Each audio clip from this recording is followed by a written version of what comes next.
Have you ever been jolted awake in the middle of the night by pounding on your front door, only to discover that the people outside had no legal right to be there? That's exactly what happened to 74-year-old Harold Whitaker. Harold had lived in the same small house for over 40 years. He wasn't rich. He wasn't powerful.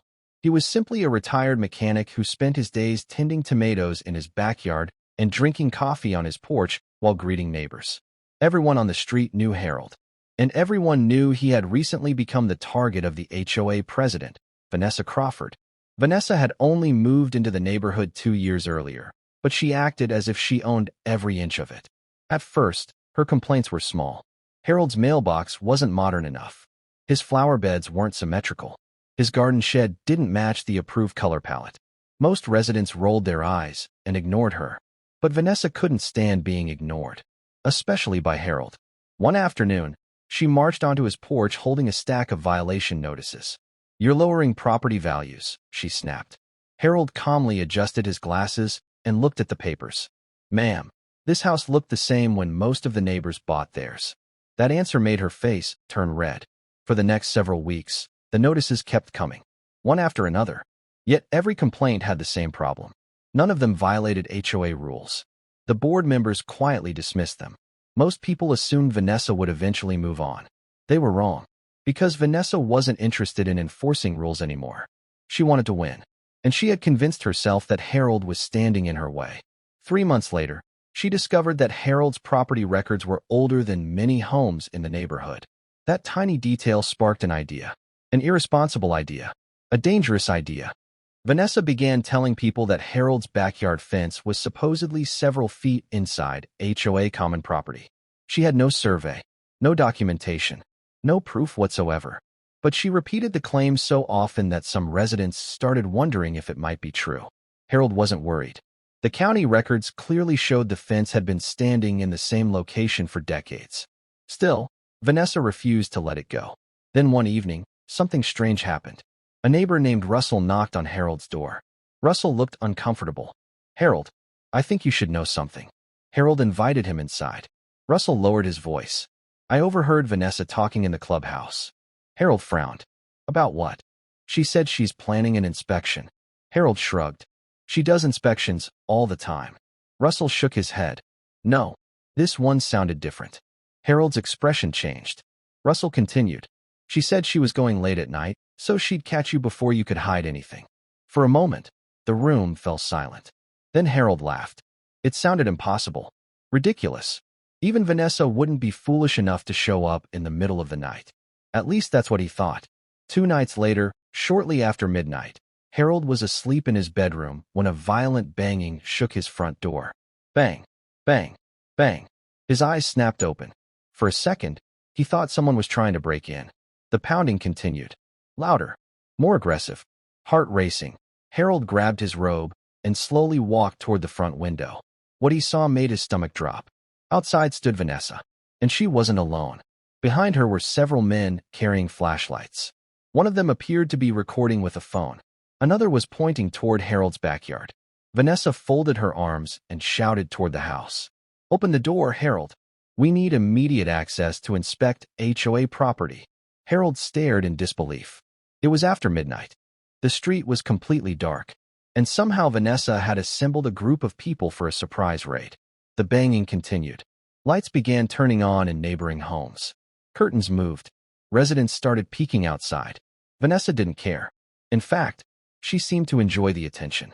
Harold opened the door just enough to speak. "What are you doing here?" Vanessa immediately pointed toward the backyard. "We have reason to believe you've illegally occupied HOA land." Harold blinked. "At midnight." Vanessa smiled. "Sometimes investigations can't wait." The men behind her chuckled. Something felt very wrong. Very wrong. And as Harold looked down the street, he noticed several neighbors quietly watching from their windows. One of them had already pulled out a phone, recording everything. What happened next would change the neighborhood forever.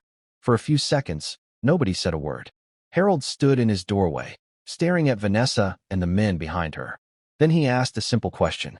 "Do you have a warrant?" The smile on Vanessa's face faded. One of the men shifted uncomfortably. Another lowered his flashlight. Vanessa quickly recovered. "We don't need a warrant. This is HOA business." Harold nodded slowly. Then he opened the door a little wider. Not to let them in. To let everyone watching hear him clearly. Then you have no right to enter my property. Several neighbors had stepped outside by now. Porch lights illuminated the street. Phones were recording. Whispers spread from yard to yard. Vanessa noticed the growing audience and became even more determined. She pointed toward Harold's backyard fence. That fence is on HOA land. We're documenting evidence. Harold crossed his arms. Based on what survey? Vanessa didn't answer. Instead, she turned to one of the men. Go check the fence line. The man hesitated. Are you sure? Just do it. But before he could move, another voice interrupted. A loud voice. Nobody should be stepping onto that property. Everyone turned. Walking down the sidewalk was Grace Holloway, a retired county land records clerk. She had lived in the neighborhood even longer than Harold, and she looked furious. Vanessa's expression tightened. Grace stopped near the driveway. I know exactly where that property line is. Vanessa laughed nervously. Oh, here we go. But Grace wasn't finished. I personally helped retrieve those records years ago when Harold refinanced his house. The crowd became silent. Grace pointed directly at the fence. That fence has been inside Harold's legal boundary for decades. Vanessa's face turned pale.